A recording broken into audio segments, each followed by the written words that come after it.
मेरे मामू और उनके भाई कलकत्ता में लेदर का बिज़नेस करते थे और बहुत सी लेदर की चीज़ें खुद ही मैन्युफैक्चर किया करते थे, जैसे कि बेल्ट हुआ, जैकेट्स, वॉलेट्स और भी कई सारी चीज़ें। उन्होंने अपना बिज़नेस एक्सपांड करने का सोचा और एक थोड़ी बड़ी सी दुकान किराए पर लेकर अपना मैन्युफैक्चरिंग यूनिट वहाँ पे ट्रांसफ़र करने के बारे में सोचा। उन्हें एक दुकान मिल गई कलकत्ता के पुराने मार्केट में। दुकान भी बहुत अच्छी थी और उसका किराया भी बहुत कम था। तो उन्होंने अपनी सारी मशीनरी वहाँ शिफ्ट करने का सोचा, सारी मशीन्स वहाँ लगाई और अपना मैन्युफैक्चरिंग यूनिट वहाँ पे स्टार्ट कर दिया।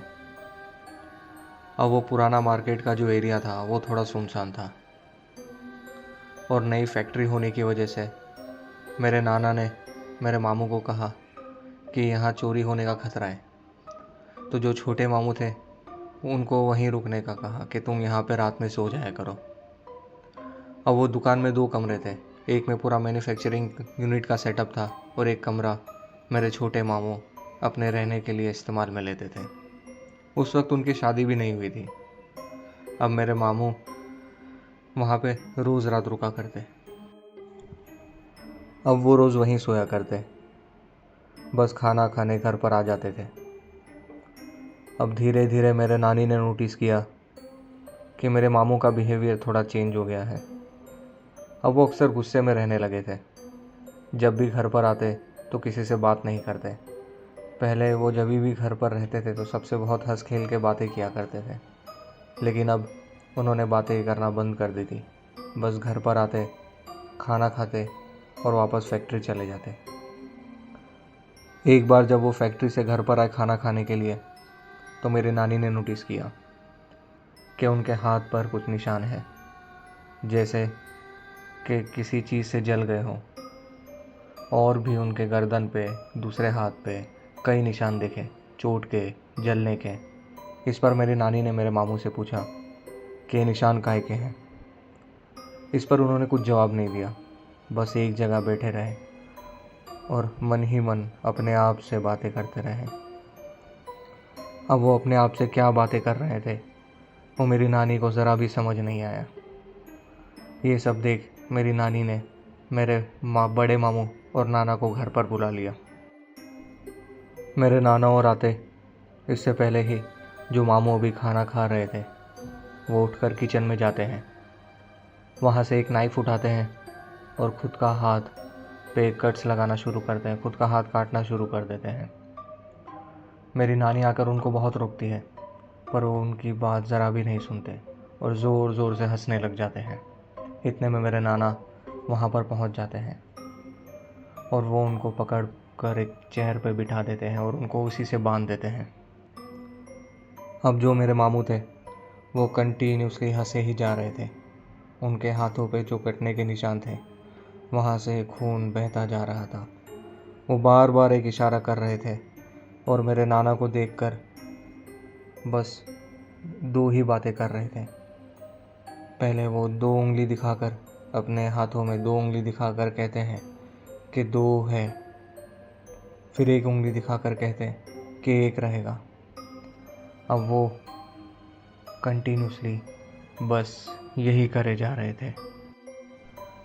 ये सब देख मेरे नाना बहुत डर जाते हैं और पास ही की मस्जिद से मौलाना साहब को बुलाते हैं।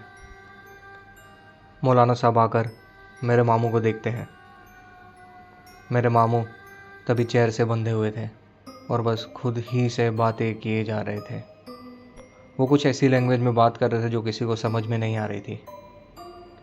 वो उनको थोड़ी देर देखते हैं और आकर मेरे नाना को बताते हैं कि आपने जो फैक्ट्री ली है वो दरअसल वो फैक्ट्री आपके लेने से कई साल पहले एक यूरिनल था, मतलब एक पेशाब खाना था। वहाँ पर बहुत सारे जिन्नों की आबादी थी, जो खबीस जिन होते हैं, जो आपको गंदगी और पेशाब खाने में यानी यूरिनल में पाए जाते हैं, उनका बसेरा था। अब आपका लड़का वहाँ पे सोया, वहीं पे रहता, इस वजह से ये उसके ऊपर हावी हो गए हैं। और जो मेरे मामू इशारा कर रहे थे मेरे नाना को कि 2 है, एक रहेगा, उसका मतलब वो मौलाना ने बताया कि मेरे नाना के 2 लड़के थे। वो ये कह रहा था कि तुम्हारे 2 लड़के हैं और एक ही जिंदा रहेगा, एक को हम ले जाएंगे। खैर मौलाना ने अपना रुकिया किया और एक तावीज़ दिया और मामू को कहा कि ये तावीज़ तुम हमेशा ही पहने रखना। वो दुकान भी मेरे नाना ने खाली कर दी थी, लेकिन मेरे मामू का बिहेवियर इस वाक़े के बाद काफ़ी चेंज हो गया। वो हमेशा ही शांत रहने लगे। घर में अक्सर किसी से बातें ही नहीं किया करते, बस अपने में ही रहते। ये वाक़े के 3 महीने बाद एक रात हम सब घर वाले सो जाते हैं और जब सुबह उठते हैं तो देखते हैं कि वही मामू अपने कमरे में मरे हुए थे। अब उनकी मौत कैसे हुई, ये हमारे लिए भी एक राज की बात थी। जब उनको दफनाने के लिए हमने उन्हें गुस्ल देने लगे तो हमने देखा कि उनके बॉडी पे वैसे ही मारने के, जलने के और कटने के निशान हैं। ये सब देख हम बहुत डर गए। हमने मौलाना से पूछा तो उन्होंने कहा कि हो सकता है कि वो तावीज़ उन्होंने उतार दिया होगा या फिर वो जिन उन्हें कभी छोड़ के ही नहीं गए। मैं उम्मीद करता हूँ दोस्तों, आज की कहानी आप सभी को पसंद आई होगी। इसी तरह का हॉरर कंटेंट, स्पूकी स्टोरीज़ सुनने के लिए हमारे चैनल को शेयर करें, लाइक करें और सब्सक्राइब करें। अगर आप में से किसी को अपनी कहानी शेयर करनी है तो हमारे स्क्रीन के ऊपर हमारे ईमेल आईडी फ्लैश हो रहा है, उसी पे अपनी कहानी शेयर करें। Thank you.